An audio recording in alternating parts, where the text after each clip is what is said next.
C'est mercredi et c'est l'heure des informations sur Canal Vimkoeka. Fidèles téléspectateurs, bonsoir. Secus 2025 a paru réussi pour les organisateurs. La cérémonie de clôture a eu lieu dimanche dernier. Un élément à suivre dans ce journal.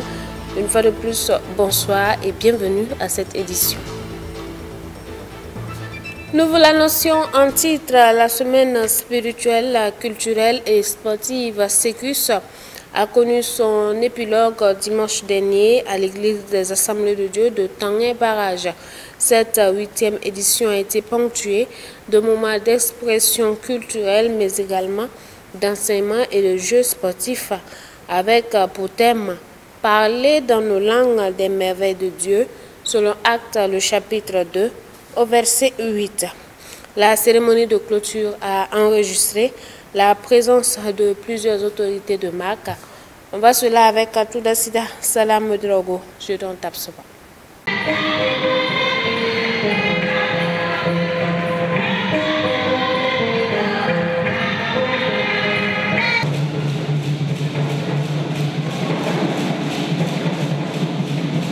Voilà un aperçu du contenu de la semaine spirituelle, culturelle et sportive Secus. Pour cette 8e édition débutée le vendredi, plusieurs groupes traditionnels se sont produits ici, à l'église des Assemblées de Dieu de Tanguay Barrage. Tribune parfaite pour parler dans nos langues des merveilles de Dieu. Comme l'indique son thème tiré de Actes chapitre 2, le verset 8, la Secus 2025 ne s'est tout de même pas limitée à cela.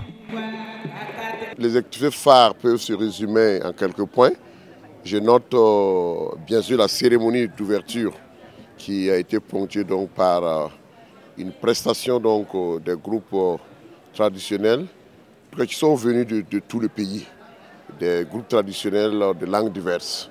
Aussi, nous avons eu une période d'enseignement conformément au thème de la Secus, parler dans nos langues des merveilles de Dieu. Il y a eu le dimanche qui a marqué donc le cours de la cérémonie avec la clôture, avec l'enseignement. Mais également, il y a deux autres éléments que je ne dois pas oublier. Vous savez que Secus, c'est aussi le sport, symbole d'activité physique. Mais au-delà de ça, nous avons cherché à renforcer les liens. Donc on a fait du sport, il y a eu du football. Ce dimanche 26 octobre 2025, à la clôture de l'événement, le bilan est implacable. Le pari est réussi et l'initiative aura conquis plus d'un. Très satisfait parce que, à titre d'exemple, le vendredi, rien que pour les chorales, nous ne parlons pas des groupes, rien que pour les chorales, nous avons mobilisé au moins 600 personnes. Rien que pour les chorales, je ne parle pas du public. On a été très satisfait. Et les groupes traditionnels là, et une dizaine également, qui sont venus vraiment de Koudgou, de Kaya, de Gourossi, de Wayougia, de Pau, etc. Tout de suite, je me suis dit, mais tiens, c'est une opportunité pour moi d'accompagner cette bonne idée qui est d'adorer Dieu, de louer Dieu dans nos propres langues. Effectivement, nous avons tendance à oublier cela. Alors pourtant, c'est très important. Quand nous chantons Dieu, nous louons Dieu, nous prions dans notre propre langue, alors cela nous touche plus que si nous le faisions donc dans une autre langue. Donc j'ai eu une impression de soulagement après avoir vécu ces moments avec tous les participants qui se sont donnés. Et nous voyons en tout cas un engagement de tous ceux qui sont venus prester. Pour le ministre de l'Enseignement de base, de l'alphabétisation et de la promotion des langues nationales, par ailleurs parrain de cette 8e édition, cette initiative est à saluer car s'inscrivant en droite ligne de la vision du gouvernement de donner une place de choix à nos langues nationales dans notre éducation. Nous voulons dire que c'est une appréciation positive que nous avons de cette semaine. Et comme elle le dit, c'est ainsi la semaine n'existait pas, il fallait donc la créer, et particulièrement dans ce contexte où nous nous sommes engagés dans une dynamique forte de promouvoir nos valeurs culturelles, où nous nous sommes engagés dans une dynamique forte d'inclure cette éducation à nos enfants. Cette semaine, c'est l'expression aussi, je dirais, de notre foi à travers la manifestation de notre identité.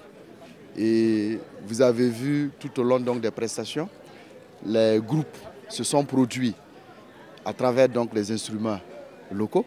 Nous avons assisté à des belles chorégraphies, à des belles mélodies, mais avec nos instruments. Ce qui est important et ce qui est le début de l'initiation de nos enfants aujourd'hui, à travers donc ces instruments, et pour dire aussi que nous pouvons chanter, nous pouvons louer Dieu dans nos langues et avec ce que nous avons. Nous félicitons donc les initiateurs, les organisateurs, le pasteur principal donc de l'église avec l'ensemble donc du comité d'organisation pour cette belle réussite donc de la Sécu 2025. L'occasion de la clôture est aussi saisie par l'orateur de cette édition pour exhorter le peuple de Dieu à user de nos langues et de nos instruments pour louer le Seigneur.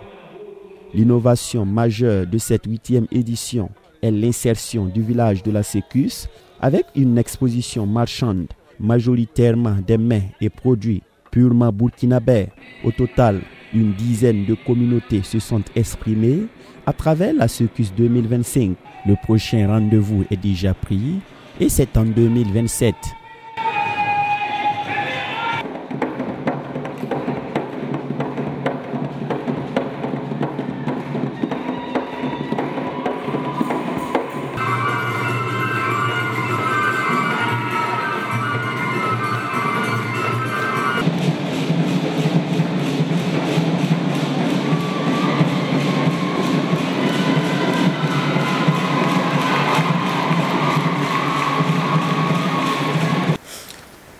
Autre sujet dans ce journal, en marge de la célébration de ses 30 ans d'existence, la chorale évangélique gospel Ebenezer a rendu visite aux malades du centre médical Source de Vie à Ouagadougou. Une visite faite les mains chargées de savons, de fruits, en vue de communier un tant soit peu avec les patients de cet établissement. Pensons Antoinette Benoît, Yannick Kabore pour le reportage. C'est très très noble, vraiment c'est une bonne idée parce que c'est des actes de compassion. Voilà, et vraiment quand on est malade, on a besoin beaucoup d'accompagnement. Et ce que vous êtes en train de faire, vraiment, ça soulage beaucoup, oui. Et je profite souhaiter joyeux anniversaire et que le Seigneur vous accompagne. Et vraiment, merci grandement de votre visite. Cette expression de joie tire sa source de la visite effectuée par la chorale évangélique Gospel Ebenezer à la clinique Source de Vie 6 à Ouagadougou dans la matinée de ce jeudi 23 octobre 2025.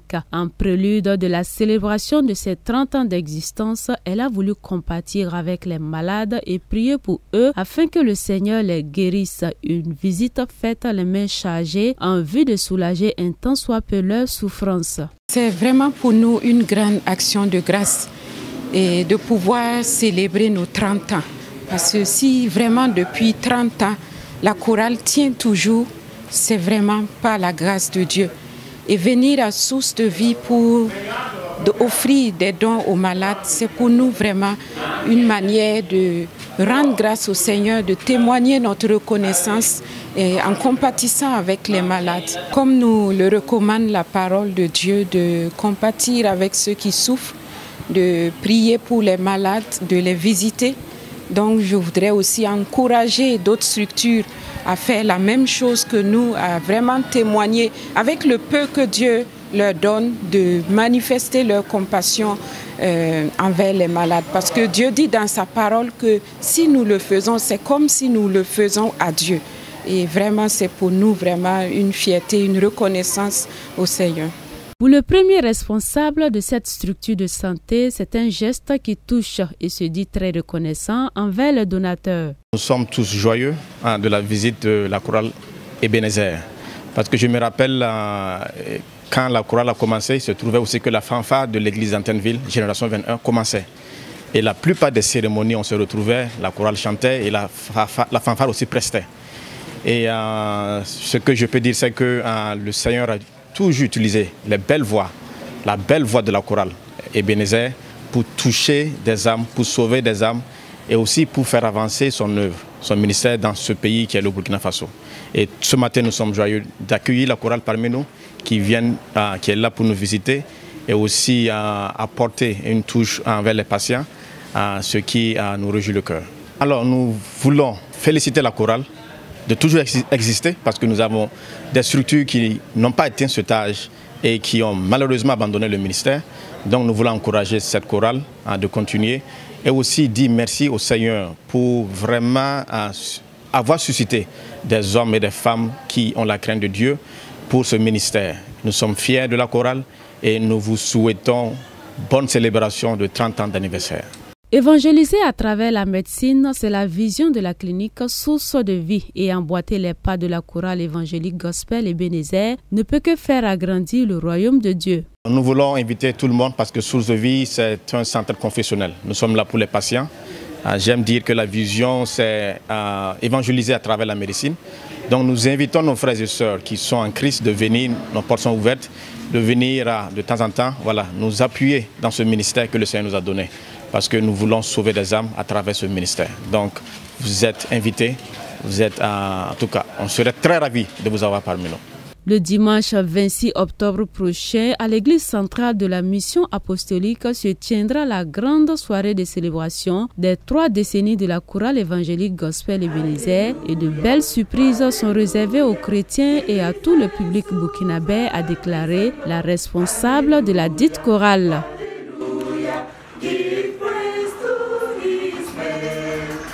Dernier élément avant de refermer cette édition, car j'honorerai celui qui m'honore, mais ceux qui me méprisent seront méprisés. C'est sous ce thème que la JAD régionale de Koudougou a tenu en fin de semaine dernière la 4e édition du séminaire du groupe Wawende régional de Koudougou. Le président de la JAD nationale était l'orateur invité à ce séminaire de 3 jours tenu donc à l'église centrale des Assemblées de Dieu de Koudougou. Habibalay Bourema nous en dit plus.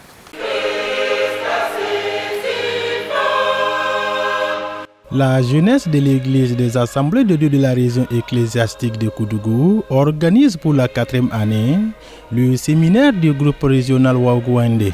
Car j'honorerai celui qui m'honore, mais ceux qui méprisent seront méprisés. C'est ce passage extrait de 1 Samuel 2 au verset 30 qui a été retenu comme thème. Et cette 4e édition est un succès car elle a connu une grande participation. Le président régional de la JAD de Koudougou reconnaît en elle une édition spéciale. Nous bénissons le Seigneur pour la tenue de cette 4e édition du séminaire Groupe Wawende. Nous pouvons dire que cette édition est spéciale parce que à cette édition, nous voyons qu'il y a plus encore de groupes, plus de mobilisation. Et j'allais dire que c'est la première fois que nous recevons le président de la JAD nationale à ce séminaire qui a donné l'enseignement ce soir. Oui, le président de la JAD nationale est l'orateur invité à ce séminaire.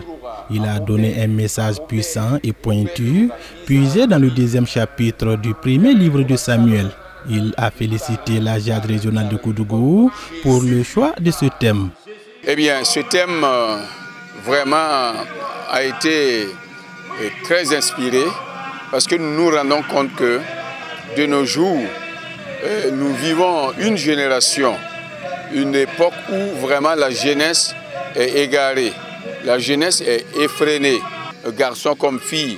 C'est des gens qui aiment se moquer, c'est des gens qui aiment mépriser les choses saintes, c'est des gens qui aiment ne pas considérer ce que Dieu a fait, ce que Dieu a donné. Alors c'est des gens qui aiment faire des choses saintes, des choses vulgaires. Alors ce thème vient pour ramener, rappeler, pour recadrer la jeunesse afin que nous puissions, en tant que jeunes, en tant que serviteurs de Dieu, honorer Dieu, considérer Dieu dans tout ce que nous faisons au nom de Jésus. L'un des responsables du groupe Waguwende régional de Koudougou, Birba Célestin, s'est dit satisfait pour le bon déroulement de ce séminaire qui s'est tenu à l'église centrale des Assemblées de Dieu de Koudougou du 23 au 25 octobre 2025. Et voilà qui met fin à cette édition. Vous nous avez reçus depuis Koudougou. Bonsoir à vous, demeurez bénis en Christ Jésus. Yannick Kaboré a réalisé cette édition. Nous vous retrouvons demain à la même heure.